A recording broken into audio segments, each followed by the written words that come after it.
E o cristianismo todo é um grande sincretismo. Esse cristianismo que a gente falou ainda agora Que é um grande é sincretismo pegar algumas coisas dos cultos antigos, dos romanos, dos romanos, né? que inclusive os cristãos, depois de Constantino, herdaram os templos. Herdaram os templos. É, Agora já não era mais do Deus X, Y, Z. Eles estavam cultuando dentro daquelas obras de arte. Imagina o poder. é. Foram isentos dos impostos, como o Bolsonaro fez com as igrejas aqui. Perdão de impostos passados, perdão de impostos futuros, Futuros. qualquer coisa. Quem quisesse pagar menos imposto no Império Romano, se batizasse no batismo cristão e pagaria Caramba. menos imposto de terra, menos imposto de tudo, que é o Então, que o pessoal aqui no Brasil gostaria de conseguir fazer. então, Constantino viu que ele tinha uma chance de reagrupar e Uhum, reunificar o poder dele, e ele institucionaliza o cristianismo como uhum. sendo a religião Oficial. oficial. Uhum. E isso tem um reflexo para ele imediato também? Imediato. Começam os cristãos todos, depois de 320 anos Que de não. sofrimento. Ah, agora a Pô, gente estamos protegidos quem agora? sabe não foi Deus que levantou É. esse cara. Tanto é Caramba. que aqueles cristãos passaram a chamar Constantino de o 13º apóstolo. Caramba. Você vê a loucura, como a É. política pode O engolir, populismo, o né? populismo pode engolir a fé. Claro. A fé mais limpa, mais pura, pode É. virar uma outra coisa de repente, do dia para a noite.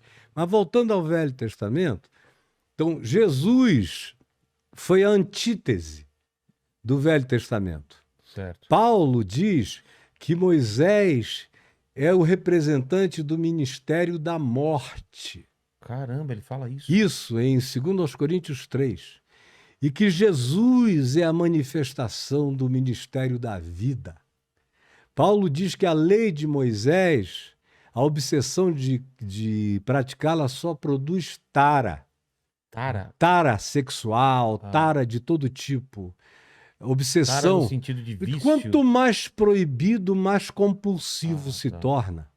Se você quiser gerar compulsão, É proibir. pô, por que que árabe? Eu estudava com os amigos árabes do IOC, os Emirados são pelo menos mais moderninhos, mas do ponto de vista de costume é um negócio pesado.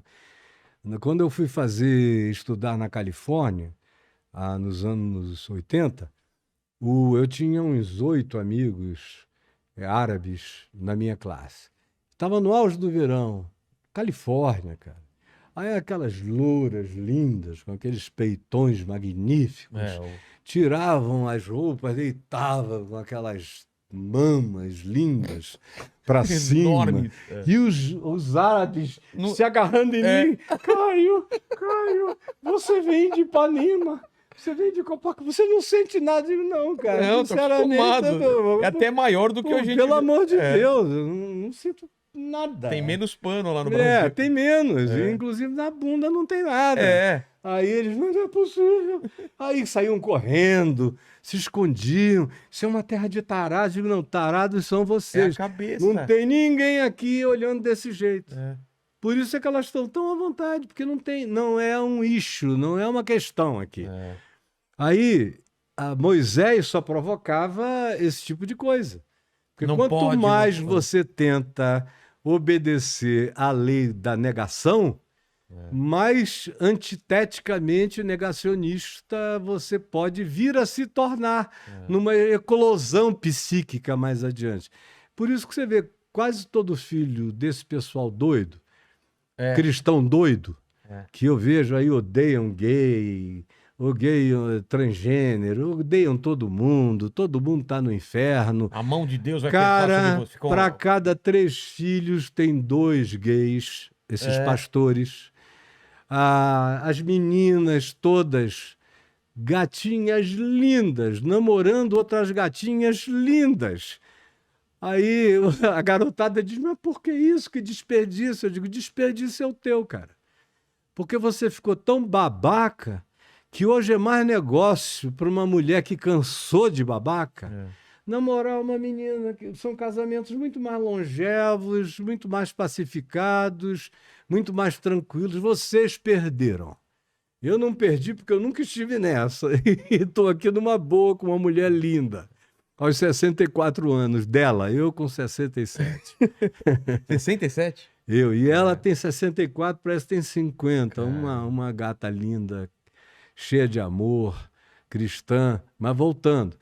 Paulo, o Por que escritor que Deus, de... mas por que que Jesus se coloca como cordeiro, fazendo essa analogia com o sacrifício do Antigo Testamento e tudo mais? Sendo que ele o- era uma quebra, né? Ele era quebra, mas esse cordeiro está presente na linguagem bíblica, designadamente como tendo existido desde antes do Big Bang, desde antes da fundação do mundo. Esse Claro que não era um cordeiro, não era nada disso, é um símbolo.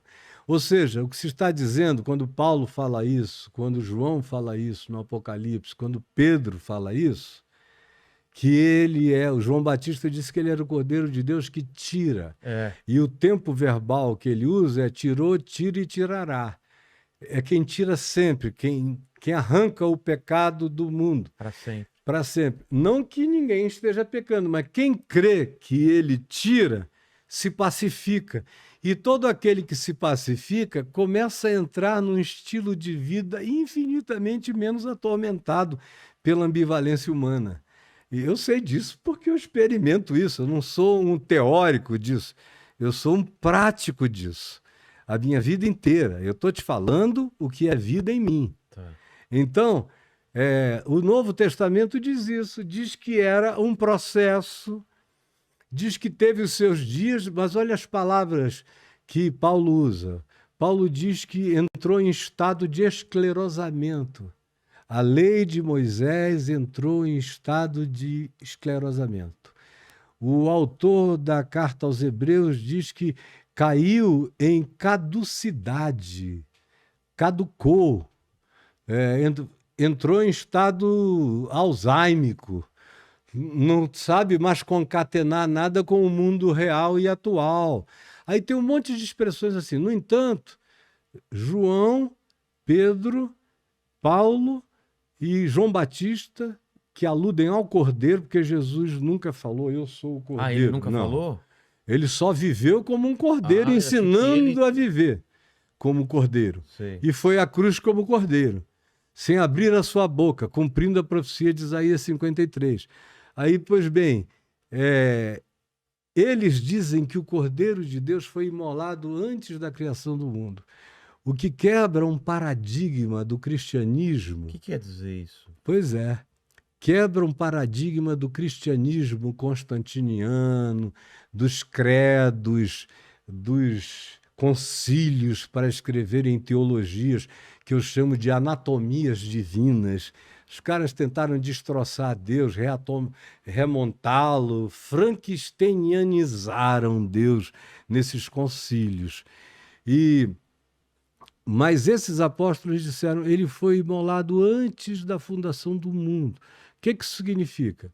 O cristianismo desenvolveu a teologia de que Deus criou, aí deu tudo errado, aí ele enviou Jesus.